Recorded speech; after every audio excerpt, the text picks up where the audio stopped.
हैं escape plan movie को, जो कि 2013 में आई एक जेल ब्रेक मूवी है। मूवी के लीड रोल में हैं सिल्वेस्टर स्टेलोन और आर्न श्वार्ज़नेगर। शुरुआत में हम कोलोराडो की जेल को देखते हैं। किसे पता था कि एक मामूली सा दूध का डब्बा रे के हाथ में आते ही जेल ब्रेक का जरिया बन जाएगा। हालांकि जैसे ही उसने उस डब्बे को खोला, उसमें से एक पतली प्लास्टिक की शीट निकली। जैसे ही उसे बाहर जाने का मौका मिला, उसने फौरन उसे गेट के पासवर्ड लॉक पर चिपका दिया। अब जब गार्ड ने पासवर्ड डाला, उसके फिंगरप्रिंट्स उस पर छप गए। इसके बाद एलिमिनेशन मेथड का इस्तेमाल करके उसने जल्द ही पासवर्ड कॉम्बिनेशन निकाल लिया। लेकिन अब सबसे बड़ी चुनौती ये थी कि गेट के बाहर हाथ कैसे निकाला जाए। उसने पहले तो टॉयलेट पेपर से छोटी छोटी गोलियां बनाई और उनमें टूथपेस्ट लगा दिया। इसके साथ ही एक बड़ी पेपर शीट से उन्हें लपेटकर उसने एक चिपचिपा गौसा तैयार कर लिया। मगर इस सब पर कैमरा की नजर ना पड़े, इसलिए उसने पहले ही गार्ड की डेली रूटीन जान ली थी। हर बार जब गार्ड उसे सेल में छोड़ता, वो बाहर जाकर सिगरेट पीता और समय बिताता। इस तरह हर दिन 7 मिनट के लिए मॉनिटरिंग रूम खाली रहता था। यही रे का सबसे बड़ा लूप होल बन गया। हालांकि जेल से भागने के बाद क्या जानता था कि सफल जेल ब्रेक के 3 मुख्य एलिमेंट होते हैं। पहला रूटीन की इन्फॉर्मेशन, दूसरा जेल का लेआउट को समझना और तीसरा बाहर साथी का होना। अब पहले 2 एलिमेंट्स पर उसकी पकड़ थी और जेल के स्ट्रक्चर का भी उसे पूरा अंदाजा था। उधर उसने जेल के बगल में एक वीक स्पॉट भी देखा, जो एक फायर स्टेशन था। रे के पास सिर्फ ब्लैक सेल की लोकेशन थी। सब कुछ समझने के बाद उसने अपना प्लान शुरू कर दिया। एक दिन उसने जानबूझकर एक कैदी को मारकर घायल कर दिया। जैसा उसने सोचा था वैसा ही हुआ। गार्ड ने उसे सजा के तौर पर ब्लैक सेल में डाल दिया। अब जब गार्ड उसे खाना देने आया, तो उसने चुपके से कागज की बॉल छोटी खिड़की के लॉक में डाल दी, जिससे वो खिड़की आसानी से खुल गई। पासवर्ड केवल 4 अंकों का था, जिसे उसने जल्दी से क्रैक कर लिया। ब्लैक सेल से निकलते ही उसने मॉनिटरिंग सिस्टम पर 1 मिनट पहले का फुटेज चला दिया। इसके बाद उसने फायर स्टेशन से जुड़ी वेंटिलेशन पाइपलाइन को ढूंढा और जब गार्ड समय बिता रहे थे, रे रिंग पाइप के रास्ते से बाहर निकल गया। वहीं उसकी साथी भी समय पर पहुंच चुकी थी। उसने एक छोटी कार में विस्फोट कर दिया, जिससे फायर अलार्म बज जाए। गार्ड्स ने सीसीटीवी देखा, लेकिन उन्हें सब कुछ नॉर्मल लगा। लेकिन दूसरी ओर रे तब तक फायर स्टेशन में घुस चुका था और उसने जल्दी से एक फायर फाइटर की यूनिफॉर्म पहन ली। आखिरकार वो फायर ट्रक के नीचे छुपकर घटनास्थल तक पहुंच गया, जिससे अफरा तफरी का फायदा उठाकर वो ट्रक से बाहर आया और अपने साथी की गाड़ी में बैठकर सक्सेसफुली वहां से निकल गया। ये रे की 14वीं सफल जेल ब्रेक थी, जहां ये खुलासा होता है कि वो कोई नॉर्मल अपराधी नहीं था। उसका असली काम जेलों की सिक्योरिटी सिस्टम को टेस्ट करना था। असल में वो एक सिक्योरिटी कंपनी का ओनर था, जिसकी वजह से वो नकली कैदी बनकर जेलों में घुसता और अपनी काबिलियत से बाहर निकलकर ये प्रूव करता था कि जेल की सिक्योरिटी सिस्टम में सुधार की जरूरत है या नहीं। वो इतनी जेलों से भाग चुका था कि लोग कहने लगे कि ये बंदा किसी भी जेल को एस्केप कर सकता है। एक दिन CIA के लोग उसके पास आए और कहा कि उसे एक बहुत कड़ी और खुफिया जेल में जाना होगा, जिसका नाम या लोकेशन किसी को बताने का ऑर्डर नहीं था। ये मिशन बहुत खतरनाक था। बावजूद इसके रे मान गया, क्योंकि उसे लाखों डॉलर का ये ऑफर वर्थ इट लगा। कौन जानता था कि पैसा सच में इंसान से कुछ भी करवा सकता है। उन्होंने रे को एक नई पहचान और एक सीक्रेट एग्जिट कोड दिया, जिसका इस्तेमाल वो अगर कुछ गलत हो तो भागने के लिए कर सकता था। जाने से पहले उन्होंने उसके शरीर में एक ट्रैकिंग डिवाइस भी लगाया। जल्द ही वो दिन आ गया जब उसे जानबूझकर अरेस्ट होना था, लेकिन अचानक कुछ लोगों ने उसे अगवा कर लिया और इलेक्ट्रिक शॉक दे दिया। इससे पहले कि उसे कुछ समझ आता, उन्होंने उसके हाथ से ट्रैकिंग डिवाइस को निकाल दिया और उसे बेहोश कर दिया। जब उसकी आंखें खुली तो उसने खुद को एक अजीब से जेल में पाया, जिसमें हर रूम कांच का बना हुआ था और वहां पर हर जगह कैमरा थे। उसके आसपास सभी कैदियों को भी ऐसे ही 24 घंटे सुपरविजन में रखा गया था। ये जेल पूरी तरह से हवा में लटकी हुई थी, जिससे कोई भी कैदी जमीन खोद के भागने का सोच भी न सके। ये देखकर रे को तुरंत समझ आ गया कि वो एक बुरी सिचुएशन में फंस चुका है। वहां से जितना जल्दी हो सके निकलने के लिए उसने सीक्रेट कोड बोला, लेकिन जेलर का जेलर एक टेढ़े दिमाग का आदमी निकला। उसने बिना कुछ सुने रे को फिर से बंद कर दिया।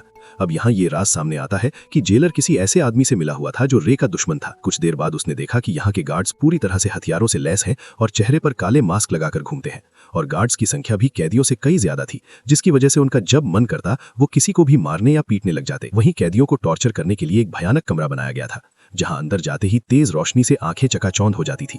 इसके अलावा वहां का तापमान भी बहुत ज्यादा था, लेकिन इसके बावजूद फिर भी दर्द को सहते हुए जैसे तैसे पूरे कमरे की जांच पड़ताल करने लगा। तभी मुआयना करते हुए उसकी नजर फर्श पर स्टील प्लेट से जुड़ी कील पर पड़ी। उसी मोमेंट उसके दिमाग में एक आइडिया आया। बाहर निकलने के बाद उसने प्लान बनाना शुरू कर दिया। अब जेल से बाहर निकलने के लिए उसे किसी की सख्त जरूरत थी। जैसे ही उसने अपनी पहचान बनानी शुरू की, तभी टाइसन नाम का एक आदमी उससे दोस्ती करने आ गया। उसकी आंखों में अलग ही चमक थी। उसने सीधे पूछा, क्या चाहिए तुझे? रे ने भी कुछ नहीं छुपाया और सीधा कहा, मुझे एक चमकदार आयरन शीट चाहिए जो रोशनी को रिफ्लेक्ट करे, और अगर तुम मुझे ये लाकर देते हो तो हमारी दोस्ती पक्की समझो। इस पर टाइसन भी राजी हो गया। इसके बाद वो सीधा जेलर के पास पहुंच गया और उसे उल्टा सीधा कहने लगा, जिससे टेढ़े दिमाग का जेलर गुस्से में आकर उसे वाटर टॉर्चर देने लगा। हालांकि इसी बीच टाइसन ने चालाकी से उस कमरे का ड्रेन कवर निकाल लिया। काफी मार खाने के बाद उसने वो कवर रे के हवाले कर दिया। रे को लगा, वाह, ये आदमी तो काफी शातिर खिलाड़ी निकला। टाइसन से इंप्रेस होकर उसने अपनी असली पहचान बता दी कि मैं एक जेल ब्रेकर हूँ। इसी के साथ उसने अपना एनालिसिस भी बताया कि इस जेल का स्ट्रक्चर वर्टिकल है, जिसका मतलब ये जेल अंडरग्राउंड में बनाया गया है। दरअसल जब रे टॉर्चर रूम में था तो उसने जमीन के नीचे से पानी की आवाजें सुनी थी, जिसका मतलब वहां एक पानी की पाइपलाइन हो सकती है जिससे उन्हें भागने का रास्ता मिल सकता है। इस सब के बाद टाइसन ने जानबूझकर जेल के गुंडे मार्को ब्रदर्स से पंगा ले लिया। उधर रे ने एक रोटी को हथेली में छिपा लिया। फिर जैसे ही मार्को के आदमियों ने जेल में मारपीट मचाया, प्लान के अकॉर्डिंग दोनों को टॉर्चर रूम में डाल दिया गया। वहां पहुंचते ही रे ने फौरन ड्रेन कवर निकाला और उसकी रिफ्लेक्शन से कीलों पर फोकस डाला। देखते ही देखते हाई टेम्परेचर की वजह से वे कीलें भूलकर बाहर निकलने लगी और एक एक करके कुछ ही सेकंडों में उसने सभी कील निकाल ली। फिर रोटी का टुकड़ा मुंह में डालकर टाइसन को इशारा किया ताकि वो गार्ड का ध्यान अपनी तरफ खींचे। इसके बाद टाइसन ने अपना काम शुरू कर दिया, जिससे जेलर का ध्यान उसकी तरफ चला गया। वहीं रे ने तुरंत गीली रोटी को सीसीटीवी कैमरे पर चिपका दिया ताकि अंदर की फुटेज ना दिखे। फिर वो फ्लोर से नीचे उतर गया और पाइपलाइन में चढ़ते हुए आगे बढ़ने लगा, लेकिन बदकिस्मती से रास्ते में गलती से एक तार टूट गया, जिससे पानी बाहर आने लगा। आखिरकार जब वो ऊपर पहुंचा तो उसके पैरों तले जमीन खिसक गई, क्योंकि ये जेल जमीन के नीचे नहीं बल्कि समुद्र के बीचों बीच पानी की एक विशालकाय शिप में थी, जहां से भाग पाना नामुमकिन था। इस बीच पानी लीक होकर जेल के अंदर भरने लगा, जिसकी वजह से टॉर्चर रूम के कैदियों को रिहा कर दिया गया।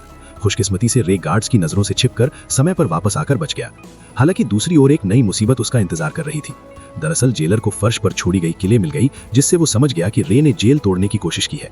उसके बाद उसने फौरन एक आदमी को कॉल लगाया, जहां ये राज खुला कि रे को इस जेल में फंसाने वाला कोई और नहीं बल्कि उसका बिजनेस पार्टनर लेस्टर निकला, जिसने कंपनी के लालच में आके ये साजिश रची है। अब अगले दिन किसे पता था कि रे के ऊपर टॉर्चर के बादल मंडराने लगेंगे। जब जब वो सोने की कोशिश करता, गार्ड्स उसे जगा देते और इसका फायदा उठा के वो उसे खूब मारते पीटते भी थे। ऐसे ही कई दिन बीत गए। रे पूरा दिन बेहोशी और थकान में रहता। आखिरकार उसकी हालत देखकर गार्ड्स उसे रोज मेडिकल रूम ले जाने लगे। कितने जख्म, कितनी दर्दनाक यादें, कितनी टूटी उम्मीदें। फिर भी वो अपनी लड़ाई लड़ता रहा। डॉक्टर भी उसे देखकर दंग रह जाता था। कुछ दिनों के बाद टॉर्चर का सिलसिला खत्म हो गया और उसने फिर से प्लान बनाना शुरू कर दिया। दरअसल खाना खाने के बहाने वो टेबल के नीचे चोरी छुपे एक डायरेक्शन बताने वाली डिवाइस बनाने लगा। इसी दौरान उसने मार्को से मिलकर उसे अपनी टीम में शामिल कर लिया, जिसके बाद तीनों ने मिलकर एक ताबड़तोड़ प्लान बनाया। प्लान के हिसाब से मार्को भाई ने जेलर से झूठ बोला कि मेरे पास खुफिया जानकारी है जो मुझे डेक पर जाकर पहुंचानी है। ये सुनते ही जेलर ने उसे डेक पर जाने की परमिशन दे दी। अब वहां पहुंचते ही मार्को ने डायरेक्शन डिटेक्टर से मेजर करना शुरू कर दिया, मगर रे के लिए इतना काफी नहीं था। उसने नोटिस किया कि फ्लश करते वक्त पानी घड़ी की उल्टी दिशा में घूम रही थी। अब सारे डेटा को एनालिसिस करने के बाद उसने कंक्लूड किया कि वो अभी नॉर्दर्न हेमिस्फीयर में है। फिर एक नए आए कैदी से पूछने पर पता चला कि अभी नवंबर का महीना चल रहा है। इसके बाद रे ने अपने बॉडी टेम्परेचर को ध्यान में रखकर अनुमान लगाया कि वहां का तापमान जरूर मोरक्को तट के आसपास का होगा। इतनी मशक्कत के बाद आखिरकार अंत में जाकर उन्होंने क्लियर लोकेशन का पता लगा ही लिया। हालांकि लोकेशन पता होने के बावजूद वो वहां से निकलते भी तो कैसे, कि तभी टाइसन ने कहा कि अगर हम किसी तरह से बाहर मौजूद मेरे आदमियों तक मैसेज भेज सकें तो हमें यहां से निकलने से किसी का बाप भी नहीं रोक सकता। उसकी बातें सुनकर रे को लगा कि इस जेल का डॉक्टर शायद उसकी मदद कर सकता है। इसके बाद उन्होंने एक प्लान बनाया, जिसके अकॉर्डिंग टाइसन ने जानबूझकर रे पर हमला कर दिया, जिससे वो डॉक्टर के पास जा सके। ऐसे ही कई दिनों तक रे बीमार होने का नाटक करके रोजाना डॉक्टर के पास जाने लगा। डॉक्टर को भी रे का दर्द बर्दाश्त नहीं हुआ और वो उसकी मदद करने के लिए राजी हो गया। अब यहाँ ये खुलासा होता है कि दरअसल डॉक्टर भी यहाँ उम्र कैद की सजा काट रहा था, इसलिए उसने रे को उसके फैमिली से मिलाने का वादा किया, जिसके बाद उसने गुप्त रूप से रे का मैसेज आए जैसन के आदमियों को भेज दिया। सारी तैयारी हो चुकी थी। तभी रात को जेलर ने देखा कि रे दीवार पर कुछ टैप कर रहा है। असल में ये मोर्स कोड था, और जब जेलर ने इसे डिकोड किया तो लिखा मिला कि कल सुबह सी ब्लॉक में दंगा होने वाला है। ये देखकर जेलर के पसीने छूटने लगे। उसने तुरंत सी ब्लॉक में 3 गुना सिक्योरिटी बढ़ा दी। अब उसे कौन बताए कि असली दंगा तो उसके अपने ब्लॉक में होने वाला था, जहां सिर्फ 2 गार्ड्स ही बचे थे। अब जल्द ही अगली सुबह 2 गैंग्स आपस में भिड़ जाते हैं। इस हंगामे का फायदा उठाकर रे, टाइसन और मार्को वहां से भाग निकलते हैं। तभी भागते भागते रे कैमरे के सामने आकर जेलर को चिढ़ाता है। गुस्से में आकर जेलर सभी गेट्स को बंद करवा देता है। फिर तीनों पाइपलाइन के रास्ते से जेल की छत की तरफ चढ़ते हैं। जब वे डेक के बिल्कुल पास पहुंचते हैं तो उनका रास्ता एक इलेक्ट्रॉनिक गेट से बंद हो जाता है, जिसे खोलने का बस एक ही रास्ता था कि पूरी जेल का पावर ऑफ कर देना। इस जोखिम भरे काम से सबको वापस पकड़ा जा सकता था। वहीं दूसरी तरफ जेलर ने मोशन डिटेक्टर के जरिए उनकी लोकेशन ट्रेस कर ली और फिर सारे गार्ड्स उनके पीछे लग गए। तभी भागने के दौरान मार्को को गोली लग जाती है।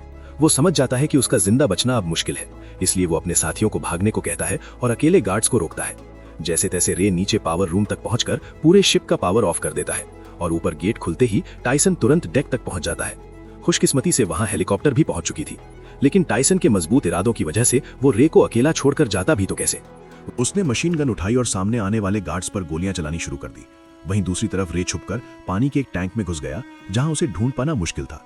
ये देखकर जिलम ने तुरंत आदेश दिया कि शिप को दोबारा रिस्टार्ट करो, जिससे जिस पानी के टैंक में रे छुपा था वो अपने आप फ्लश होने लगा, जिससे रे फौरन समुद्र में जा गिरा।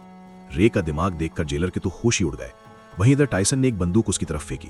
रे ने तुरंत कैच किया और कुछ गोलियां फायर कर दी, जिससे जेलर के पीछे रखे तेल के ड्रम फट गए। इसी के साथ जेलर की वहीं मौत हो गई।